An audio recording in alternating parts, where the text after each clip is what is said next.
नमस्कार, प्रणाम। जैसा कि मेरा संकल्प था, समस्त ब्राह्मण समाज का प्रतिनिधित्व करते हुए संपूर्ण विश्व के कल्याणार्थ इस परम पावन श्रावण मास में 1.25 लाख महामृत्युंजय का जाप करने का, तो आज श्रावण की पहली तिथि प्रतिपदा से 1.25 लाख जाप का कार्यक्रम प्रारंभ हो चुका है। आप देख रहे हैं, अपने सामर्थ्य अनुसार हमने प्रभु भोलेनाथ की चौकी सजाई, अखंड ज्योति जल रही है और पूरे 30 दिन यह जाप का कार्यक्रम चलेगा।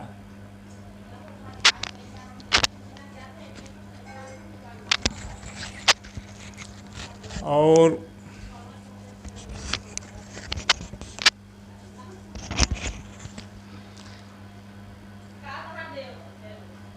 यह समय जो मैं वीडियो बना रहा हूँ, यह सुबह का जाप समाप्त करने के बाद एक आध्यात्मिक चर्चा के निमित्त यह वीडियो है। यह चर्चा है, महामृत्युंजय मंत्र की ही चर्चा है।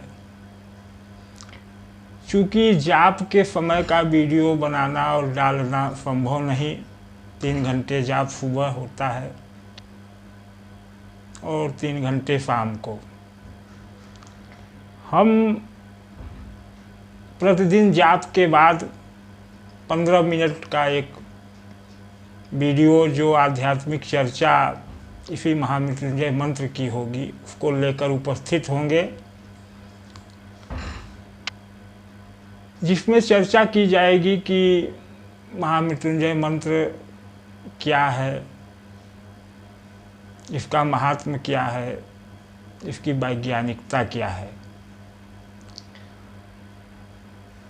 साथियों, हमारे शास्त्रों में महामृत्युंजय मंत्र की कुछ अलौकिक खासियतें बताई गई हैं। पहला तो यह कि महामृत्युंजय मंत्र मृत्यु को जीतने वाला है।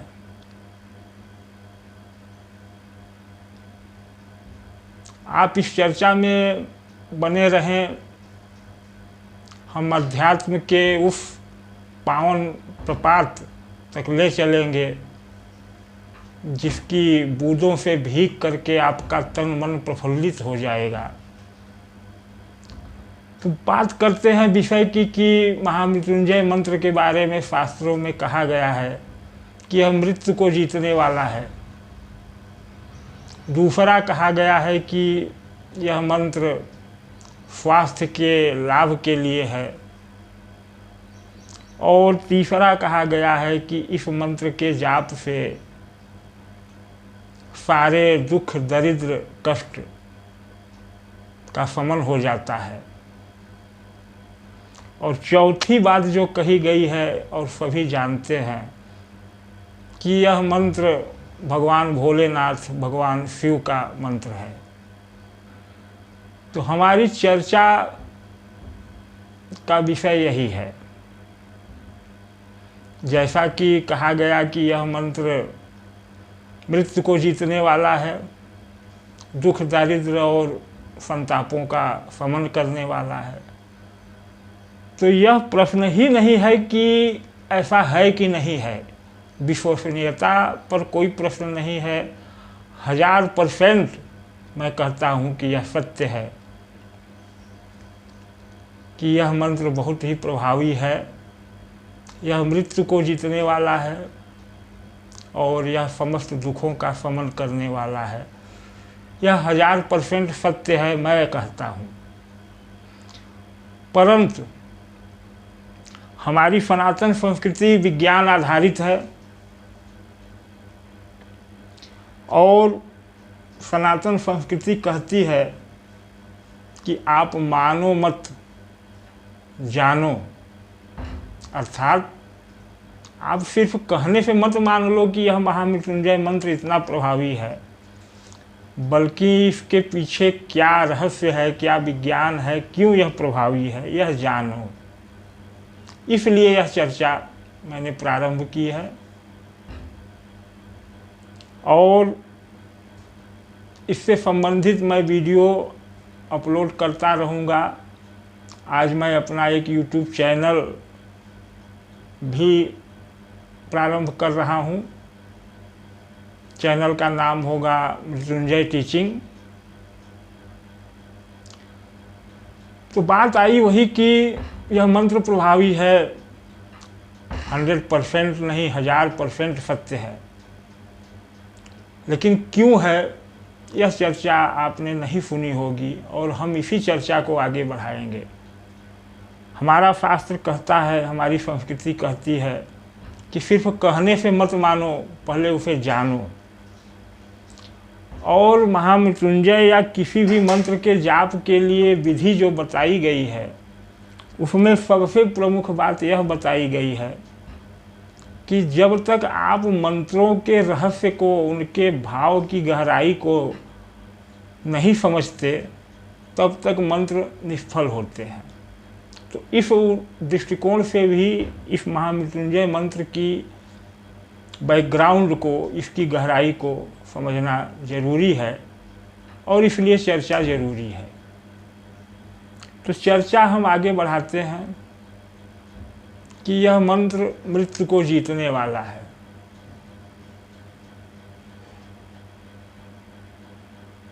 समझ रहे हैं? तो इस चर्चा को हम आगे बढ़ाएं तो दो बातें आएंगी कि पहली बात, मृत्यु है क्या। आप अगर पॉइंट नोट करते रहेंगे तो आनंद आएगा। हम आपको परमानंद की गहराइयों में ले चलेंगे इस आध्यात्मिक चर्चा में। अगर महामृत्युंजय मंत्र मृत्यु को जीतने वाला है, जथा नाम ही है, तो मृत्यु है क्या।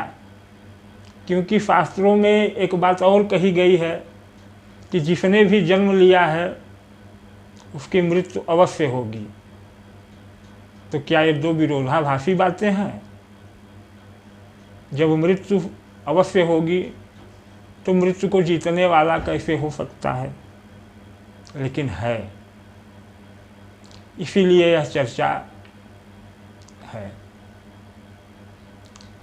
तो मृत्यु को जीतने वाला कैसे है यह महामृत्युंजय मंत्र, इसके लिए हमें मृत्यु को समझना होगा।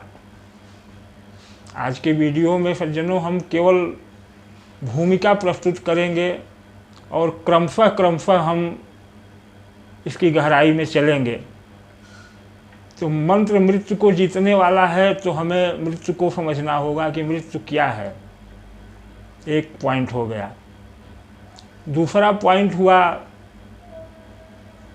कि यह मंत्र समस्त दुखों को, समस्त कष्टों को शमन करता है। समस्त दुखों को शमन करता है।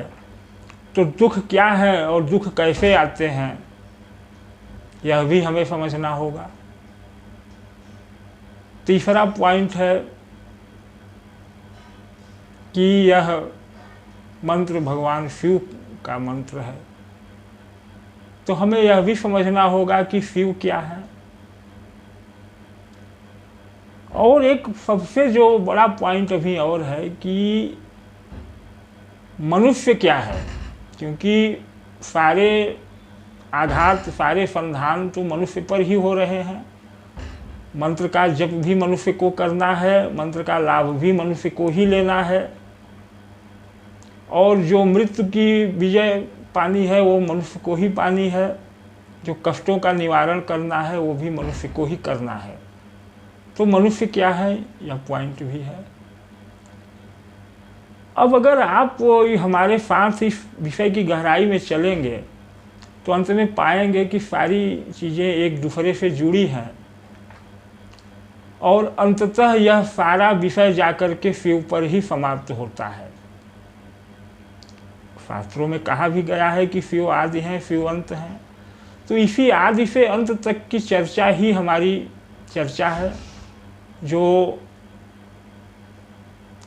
खंड बाई खंड हम वीडियो के रूप में लाते रहेंगे और इस वीडियो में दिए गए विषयों को, चर्चाओं को हम एक पुस्तक के रूप में भी संग्रहित कर रहे हैं। पुस्तक का नाम होगा मृत्युंजय।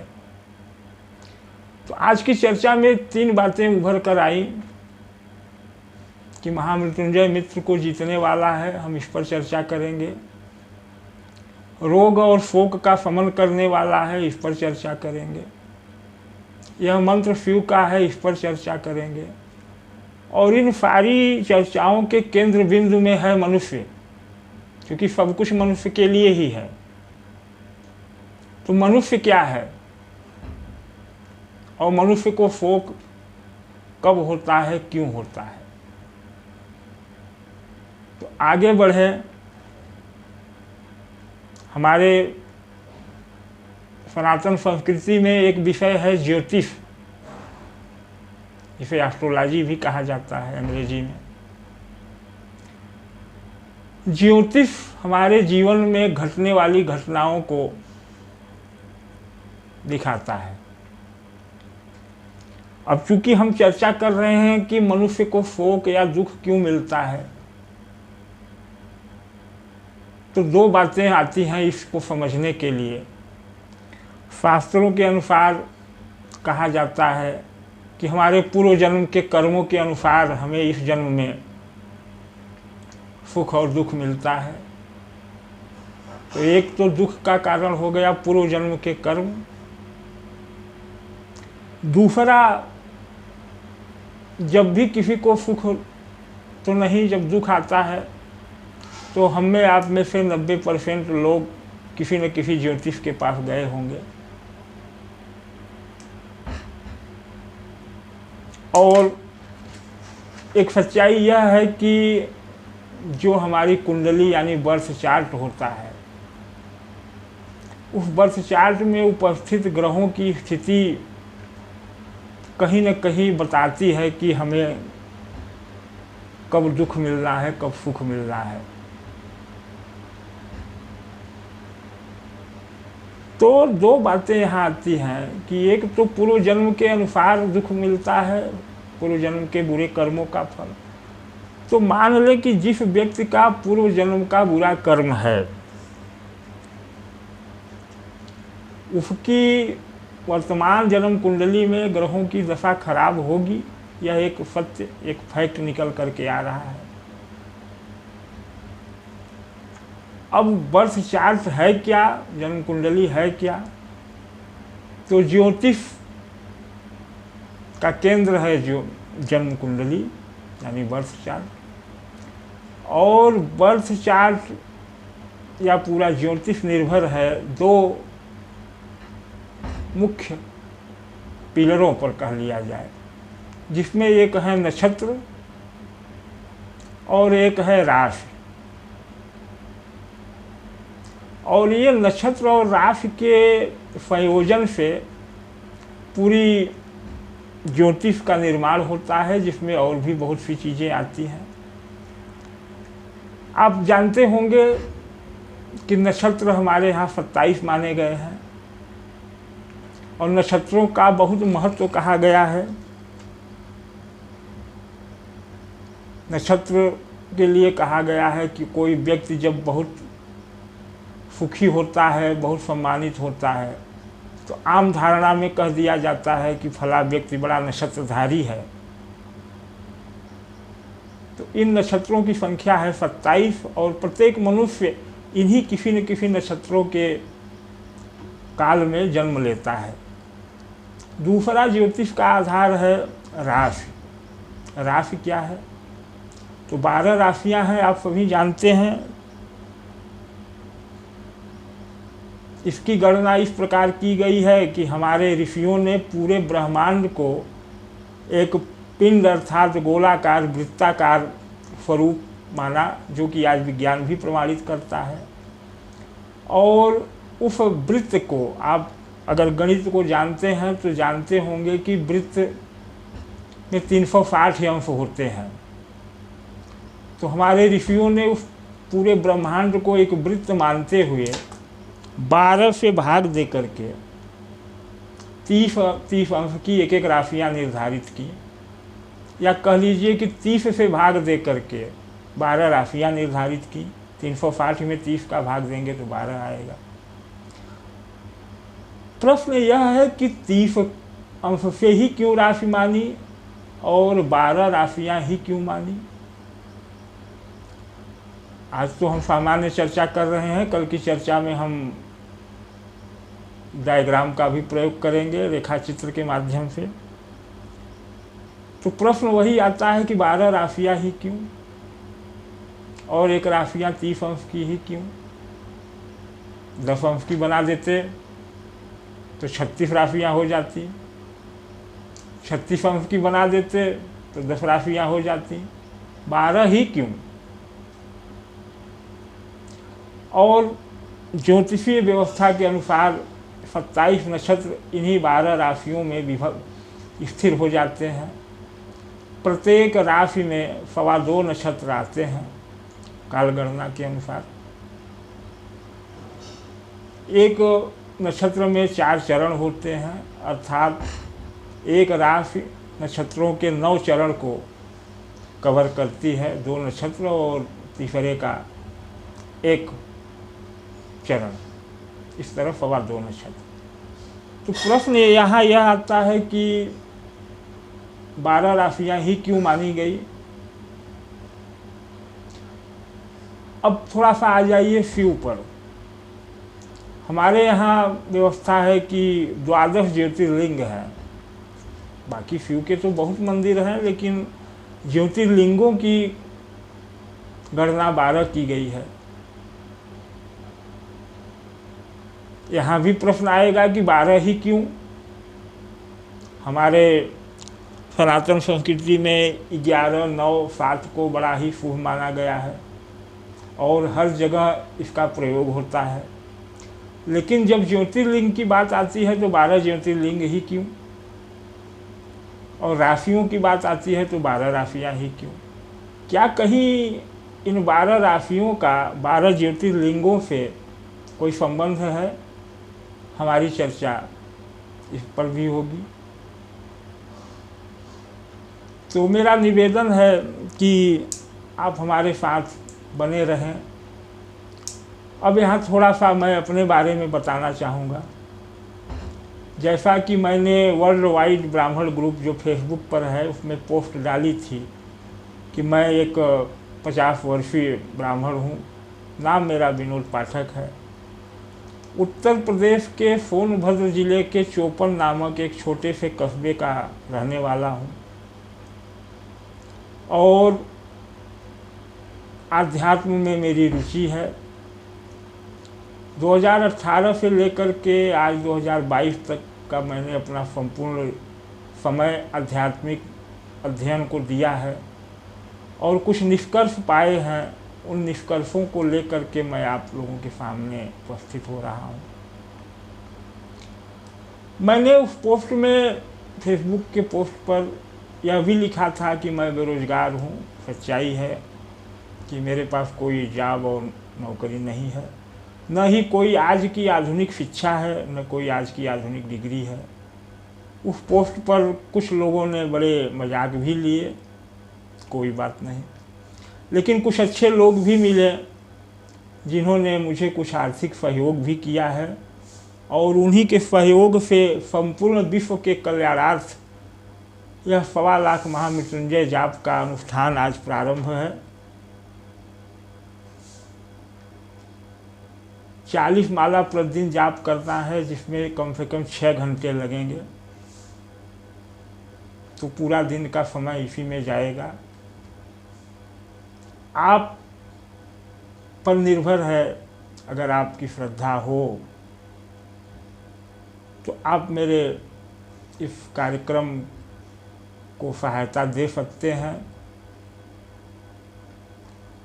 गूगल पे नंबर मेरा आपको उपलब्ध रहेगा इस वीडियो में।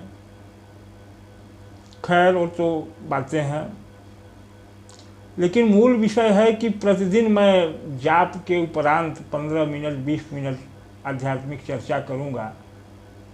और आज की चर्चा कहाँ तक पहुंची आप देख ही रहे हैं कि हम मनुष्य और महामृत्युंजय मंत्र के संबंध पर चर्चा कर रहे हैं।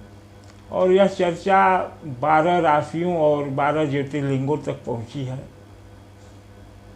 हमें आगे जाना है कि क्या ज्योतिर्लिंगों का 12 राशियों से कोई संबंध है, और मनुष्य का जन्म पूर्व जन्म के कर्मों अनुसार जब होता है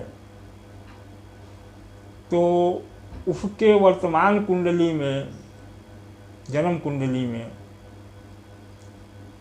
वो अच्छी बुरी परिस्थितियां परिलक्षित भी होती हैं। इसी विषय को हम कल आगे बढ़ाएंगे, हमें आज्ञा दें। और आज ही मैं अपना चैनल लॉन्च करूंगा, तो चैनल का लिंक भी मैं इस ग्रुप में डालूंगा। और आप लोगों से निवेदन है कि मेरे चैनल को सब्सक्राइब करके मुझे समर्थन भी दें और इस आनंदमयी चर्चा का भाग बने। आज तो यह प्रस्तावना है, चर्चा जैसे जैसे आगे बढ़ेगी हम आध्यात्म की उन गहराइयों तक चलेंगे जहाँ तक शायद अभी आप नहीं जा पाए हो। तो आज्ञा दीजिए, नमस्कार, प्रणाम। और पुनः निवेदन है कि जब मैं चैनल का लिंक डालूं तो मेरे चैनल को सब्सक्राइब करें। और वर्तमान में जो सामने यह 1.25 लाख महामृत्युंजय जाप का कार्यक्रम मेरे द्वारा हो रहा है, मेरा पूरा 1 महीने का समय इसी काम में जाएगा। और यह मानवता के कल्याण के लिए है। मेरा संकल्प ही यह है कि इस कर्म से जो भी पुण्य उत्पन्न हो वह विश्व को समर्पित हो, मानवता को समर्पित हो और विश्व का कल्याण हो। तो इस कार्यक्रम में अगर आप सहयोग करना चाहें तो नीचे दिए गए गूगल पे नंबर पे आप सहयोग कर सकते हैं। हर हर महादेव।